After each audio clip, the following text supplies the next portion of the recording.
उत्पादक संघाने लोकसभेचे खासदार झाल्याबद्दल छत्रपती शाहू महाराज आणि राज्याच्या मंत्रिमंडळात माझी आणि आंबेडकर साहेबांची निवड झाल्याबद्दल त्यांनी सत्कार केलेला आहे. धैर्यशील माने आज काही कामामुळे येऊ शकलेले नाही आणि मला वाटतं एक चांगला पायंडा त्यांनी पडलेला आहे की पक्षीय अभिनेश न आणता सर्वच पक्षाच्या नेतेमंडळींना त्यांनी आज सत्कारासाठी बोलावलेलं आहे. खरं तर कर्जमाफीच्या बाबतीत एक महत्त्वाचं मिश्किलपणे वक्तव्य केलं तुम्ही, पण महत्त्वाचं वक्तव्य केलं. पुढच्या निवडणुकीपर्यंत मग वाट पाहावी लागेल असं नाही मी म्हटलं 5 वर्षाचा जाहीरनामा आहे.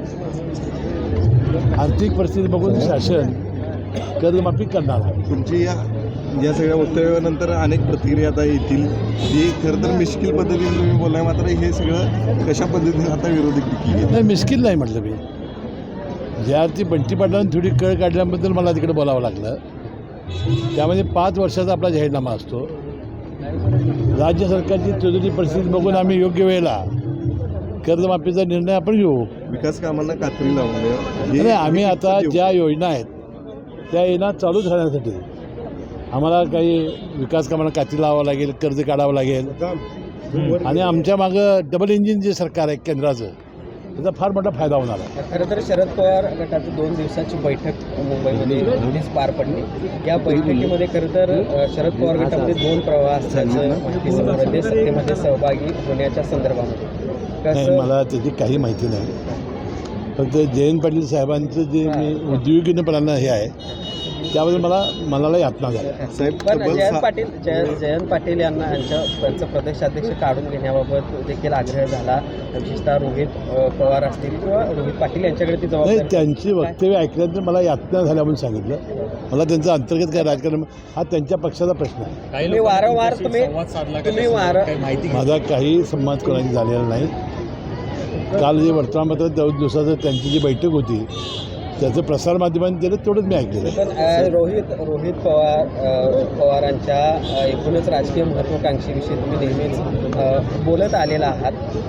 त्याचंच एक उत्तर म्हणायचं का ज्या पद्धतीने नाही ते ज्या पद्धतीनं आम्ही माझ्यावर किंवा अजितदादांच्यावर वगैरे टीका करत होते त्यावेळी मी त्याला म्हणत होतो की बाबा अजितदादा पवारांची जागा घेण्याची यांना घाई झालेली आहे. त्यानंतर निवडणुका झाल्या, आम्ही सत्तेवर आलो. आता रोहित पाटलाची माझी काही व्यक्तिगत काही नाही. ते वक्तव्य आमच्यावर करत होते म्हणून आम्ही बोलत होतो. आता तो काही विषय राहिलेला नाही. त्याचा आता जयंत पाटलांना हे होतंय असं म्हणायचं का? कारण त्यांचा नाही मला काय त्या दोघांचं काय संबंध आहे मला मग काही माहिती नाही. साहेब 6 महिन्यानंतर खरं तर विशाळगड पुन्हा त्या ठिकाणी पर्यटकांसाठी खुला झाला आहे. मात्र आज निलेश राणे यांनी उरूस जो आहे त्या ठिकाणी विशाळगडावर होणार आहे तो मात्र होऊ देणार नाही अशा पद्धतीचे वक्तव्य केलं आहे. शांत झालेलं प्रकरण पुन्हा एकदा आता या ठिकाणी पुन्हा नाही मला काय अजून माहिती घेतलेली नाही. मी माहिती घेऊन यावर बोलेन. लाडक्या बहिणींना 2100चा हप्ता कधी मिळणार? कारण याला 1500चाच हप्ता मिळालेला नाही. आम्ही आमच्या जाहीरनाम्यामध्ये 2100 रुपये देण्याची घोषणा केलेली आहे. आम्ही योग्य वेळेला आम्ही तो 2100 रुपये करणार आहोत. तर निवडणुकीच्या तोंडावर भाजप असेल किंवा तुमच्या पक्षातून जे बाहेर पडलेले नेते मंडळी होती ती कुठेतरी पुन्हा एकदा त्यांच्या घरवापसीची चर्चा सुरू झाली आहे. त्यामुळे भाजपचे काही लोक पुन्हा एकदा बाहेर पडलेले पुन्हा भाजपच्या संपर्कामध्ये आहेत असे देखील चर्चा समोर येत आहेत. तशा पद्धतीने मला कोणाचं नाव काही कळलं नाही.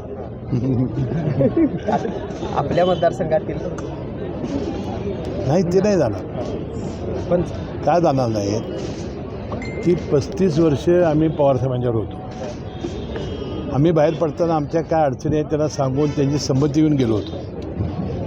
त्यानंतर माझ्याविरोधी त्यांनी त्यांना तयार केलं. जसं माझ्यावर पुत्रवत प्रेम केलं तसं त्यांच्यावर त्यांनी पुत्रवत प्रेम केलं. संपूर्ण पवार फॅमिली ही त्यांच्या प्रचारामध्ये आली. सुप्रियाताई सुळे माझ्या मतदारसंघात कधीच आल्या नव्हत्या. त्या 30-25 वर्षांनी पहिल्यांदा आल्या. मी त्यांचं स्वागत केलं. रोहित पवार, जयंत पाटील साहेब 3 वेळा, साहेब आमचे 2 वेळेला. एवढं त्यांच्यावर प्रेम करून त्यांचा प्रचार केल्यामुळं ते नाही मला वाटत पुन्हा पवार साहेबांना धक्का देऊन जातील. पण संजय बाबा भाजपच्या वाटेवर आहेत अशी चर्चा आहे. मित्र आहेत. हे बघा त्यांनी परवा माझा विधानसभेत मला जाहीर पाठिंबा दिला. त्यामुळे ते असलेल्या उभाटा पक्षातून थोडंसं दूर झालेले आहेत. त्यांना कुठल्या तरी एका पक्षाची आवश्यकता होती. त्यांनी राष्ट्रीय पक्ष निवडलेला दिसतोय. पण त्यांना माझ्या मनपूर्वक शुभेच्छा आहेत. तुमचे चांगले मित्र आहेत. तुमचा पक्ष सुद्धा तुमच्या पक्षात घेण्याचा सुद्धा उपलब्ध झाला असता, असं असताना भाजपचा पर्याय निवडला. नाही, त्यांना वाटलं असं की राष्ट्रीय पक्ष आहे, आपण जावं, तिथं आपल्याला संधी अधिक मिळेल, अंतिम निर्णय घेतला असेल. शेवटी व्यक्तिगत लोकशाहीमध्ये शेवटी आता आघाडी कुठल्याही संस्थेची असेल, निवडणुकी असेल तर आम्ही एकत्र येऊच ना. सांगलीचे आमदार खरं तर खाडे यांनी मिरजचा उल्लेख जो आहे तो मिनी पाकिस्तान म्हणून केलेला आहे. त्यानंतर आता अनेक टीका जी आहेत ती मी माहिती घेतलेली नाही. मी माहिती घेऊन बोलतो.